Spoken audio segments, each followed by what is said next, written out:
ഞാൻ രാവിലെ മുറ്റത്തേക്ക് ഇറങ്ങിയപ്പം തന്നെ കാണുന്നത് കാപ്പി പൂത്ത് നിൽക്കുന്നതാണ്. നല്ല മണമുണ്ട് കേട്ടോ. നമ്മുടെ വീട്ടിൽ മാത്രമല്ല, ചുറ്റുമുള്ള വീടുകളിലെ എല്ലാ കാപ്പിത്തോട്ടങ്ങളും പൂത്തിട്ടുണ്ട്. വയനാട്ടിൽ കഴിഞ്ഞ 2 ദിവസമായിട്ട് ചെറിയ തോതിൽ മഴ കിട്ടിയിട്ടുണ്ടായിരുന്നു. അപ്പോൾ അതുകൊണ്ടാണ് കേട്ടോ നമ്മുടെ കാപ്പി എല്ലാം പൂത്തിട്ടുള്ളത്. രാത്രിയിലാണ് കേട്ടോ കാപ്പിപ്പൂക്കൾ പൂക്കുക. അപ്പോൾ രാവിലെ ഭയങ്കര മണമായിരിക്കും നമുക്ക് ചുറ്റുവേ.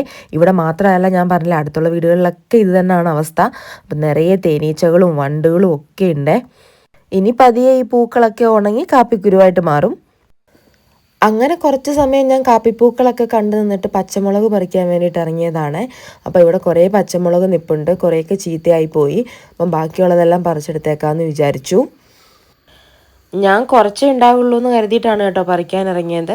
പറിച്ചു തുടങ്ങിയപ്പോഴാണ് മനസ്സിലായത് കുറേ ഉണ്ടെന്ന്. പിന്നെ കുറേയൊക്കെ പഴുത്ത് ചീത്തയായി പോവുകയും ചെയ്തു.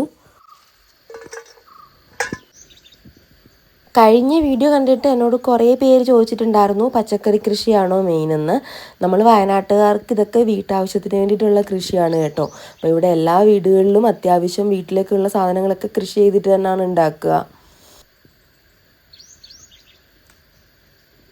നല്ലപോലെ വിളഞ്ഞ മുളക് മാത്രമേ ഞാൻ പറിച്ചെടുക്കുന്നുള്ളൂ കേട്ടോ.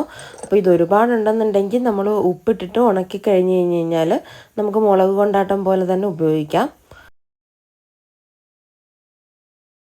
ഇത് നമുക്ക് കൃഷി ഓഫീസിൽ നിന്ന് കിട്ടിയ പച്ചക്കറി തൈകളുടെ കൂട്ടത്തിലുണ്ടായിരുന്നതാണ്. ഒരു 17 മൂട് പച്ചമുളകായിരുന്നു നമ്മൾ നട്ടിട്ടുണ്ടായിരുന്നത്. അതിൽ നിന്നാണ് കേട്ടോ ഇത്രയും പച്ചമുളക് നമുക്ക് കിട്ടിയത്. നന്നായിട്ട് വിളഞ്ഞ പച്ചമുളക് ഞാൻ ഈ ഒരു പാത്രം നിറയെ പറിച്ചെടുത്തിട്ടുണ്ട്.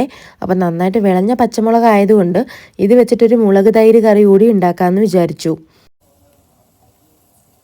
പാൻ നന്നായിട്ട് ചൂടാകുമ്പോൾ ഞാനൊരു 3 ടീസ്പൂൺ എണ്ണ കൂടി ചേർത്ത് കൊടുക്കുന്നുണ്ട്. എണ്ണ നന്നായിട്ട് ചൂടാകുമ്പോൾ ഒരു 1/2 ടീസ്പൂൺ കടുക് കൂടി ചേർത്ത് കൊടുക്കുന്നുണ്ട്.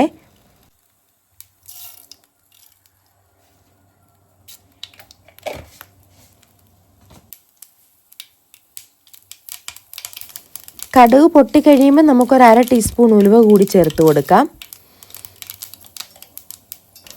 ഉലുവ ഒന്ന് മൂത്ത് വരുമ്പോഴത്തേക്കും നമുക്ക് ഇതിലേക്ക് ഒരു തണ്ട് കറിവേപ്പില കൂടി ചേർത്ത് കൊടുക്കാം.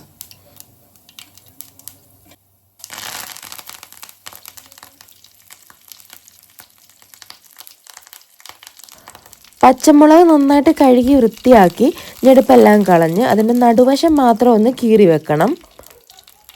അങ്ങനെ കീറി വെച്ച പച്ചമുളകും കൂടി നമുക്കിതിലേക്ക് ചേർത്ത് കൊടുക്കാം. ആവശ്യത്തിന് ഉപ്പും കൂടി ചേർത്ത് ഈ പച്ചമുളക് ചെറുതായിട്ട് നമുക്കൊന്ന് ഫ്രൈ ചെയ്തെടുക്കാം.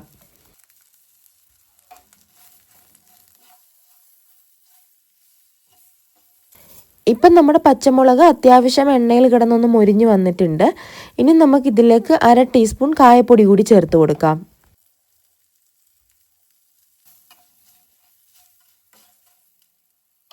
ഇനി ഇതിലേക്ക് ഒരു 1/4 ടീസ്പൂൺ മഞ്ഞൾപ്പൊടി കൂടി ഞാൻ ചേർത്ത് കൊടുക്കുന്നുണ്ട്. പൊടികളൊക്കെ ഒന്ന് മൂത്ത് വന്നതിന് ശേഷം നമുക്കിതിലേക്ക് തൈര് ചേർത്ത് കൊടുക്കാം. ഞാൻ അത്യാവശ്യം പുളിയുള്ള കട്ട തൈരാണ് കേട്ടോ ചേർത്ത് കൊടുക്കുന്നത്.